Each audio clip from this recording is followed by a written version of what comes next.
সুপ্রিয় দর্শক, আসসালামু আলাইকুম। সবাইকে স্বাগতম জানিয়ে শুরু করছি আমার আজকের পর্ব। আজকে আমি আপনাদের বেগুন আর আলু দিয়ে দারুণ মজার একটি ইফতার আইটেম তৈরি করে দেখাবো। ইফতারের জন্য খুব সহজে অল্প সময়ে এই দারুণ মজার রেসিপিটি তৈরি করে নিতে পারবেন।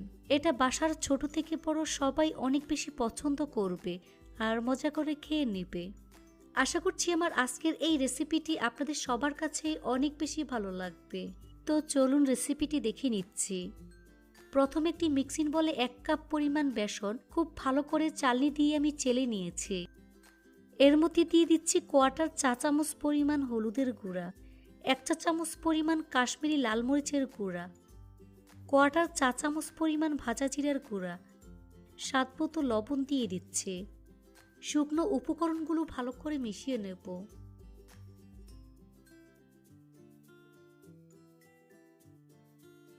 এর মধ্যে 1/2 চা চামচ পরিমাণ আদা রসুন বাটা দিয়ে দিচ্ছি। আদা রসুন বাটা ভালো করে মিশিয়ে নিতে হবে। তারপর এর মধ্যে অল্প অল্প করে পানি অ্যাড করে ঘন একটি ব্যাটার তৈরি করে নেব। এর মধ্যে সামান্য পরিমাণ জর্দার রং দিয়ে দিচ্ছি, এতে করে নাস্তার কালারটা অনেক সুন্দর আসবে। পানিটা কিন্তু একবারে দেওয়া যাবে না, অল্প অল্প করে দিয়ে মিশিয়ে এই ব্যাটারটা তৈরি করে নিতে হবে। হ্যান্ড বিটার দিয়ে এই ব্যাটার খুব ভালো করে ফেটিয়ে নিতে হবে। এই কাজটা একটু সময় নিয়ে ধৈর্য ধরে করবেন, কারণ ব্যাটার যত ভালো হবে এই নাস্তাটা তত বেশি পারফেক্ট হবে।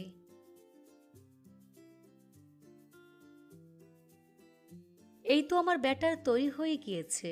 দেখুন এর ঘনত্বটা ঠিক এরকম হবে। দেখুন চামচ খুব ভালো করে কোট হয়ে গিয়েছে, অর্থাৎ আমার ব্যাটারটা একেবারে পারফেক্ট হয়েছে।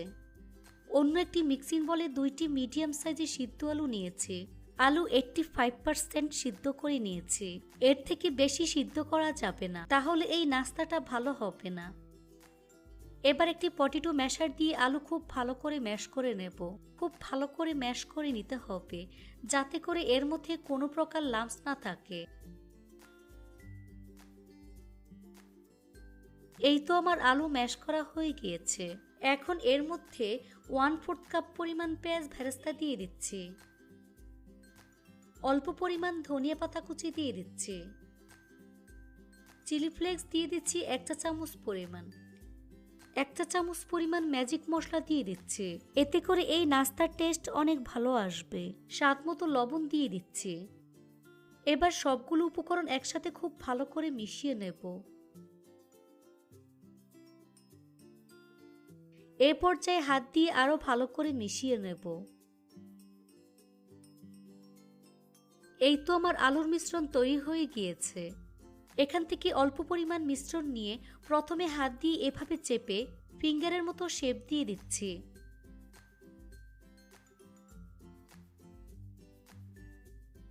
দেখুন এরকম ফিঙ্গারের মতো শেপ দিয়ে নিয়েছি। এভাবে সবগুলো আমি তৈরি করে নিয়েছি। অন্য একটি বাটিতে একটি বেগুন ধুয়ে তারপর এরকম মোটামুটি পাতলা করে কেটে নিয়েছি। এখান থেকে একটি বেগুন স্লাইস নিয়ে নিয়েছি। এর উপর আলুর পুর দিয়ে এভাবে রোল করে নিচ্ছি।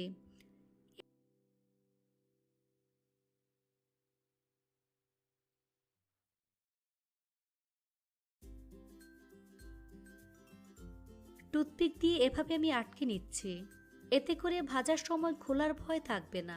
দেখে নিশ্চয়ই বুঝতে পারছেন। এই তো আমার একটি নাস্তা তৈরি হয়ে গিয়েছে। একইভাবে সবগুলো নাস্তা আমি তৈরি করে নিয়েছি। এবার চুলায় একটি ফ্রাই প্যান বসিয়ে পরিমাণ মতো সয়াবিন তেল দিয়ে তেলটাকে মিডিয়াম আঁচে গরম করে নিয়েছি। এখন একটি নাস্তা এই ব্যাটারের মধ্যে দিয়ে খুব ভালো করে কোট করে তারপর গরম তেলের মধ্যে দিয়ে দিচ্ছি। এভাবে একে একে সবগুলো নাস্তা এই ব্যাটারের মধ্যে ডিপ করে গরম তেলের মধ্যে দিয়ে দিচ্ছি। চুলার আঁচ মিডিয়ামে রেখে এই নাস্তাগুলোকে গোল্ডেন ব্রাউন কালার এবং ক্রিস্পি করে ভেজে নিতে হবে। কিছুক্ষণ পর এই নাস্তাগুলোকে আমি উল্টে দিচ্ছি।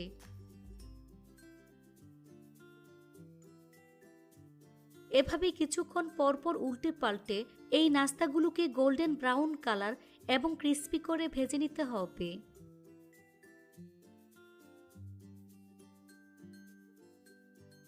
এই তো আমার নাস্তাগুলো ভাজা হয়ে গিয়েছে। দেখুন খুব সুন্দর কালার চলে এসেছে। এখন ছাঁকনি দিয়ে তেল ছেঁকে নাস্তার প্লেটে নিয়ে নিচ্ছি। তারপর পরিবেশন করে আপনাদের দেখিয়ে দিচ্ছি। দেখুন আমার নাস্তাগুলো দেখতে মাশাআল্লাহ কতটা সুন্দর এবং কতটা লোভনীয় হয়েছে। খেতে কিন্তু অনেক বেশি মজার হয়েছে। এই রমজানে একবার হলেও তৈরি করে দেখবেন আর আমাকে কমেন্টস করে জানাবেন রেসিপিটি কেমন লেগেছে। রেসিপিটি ভালো লাগলে অবশ্যই একটি লাইক দিবেন।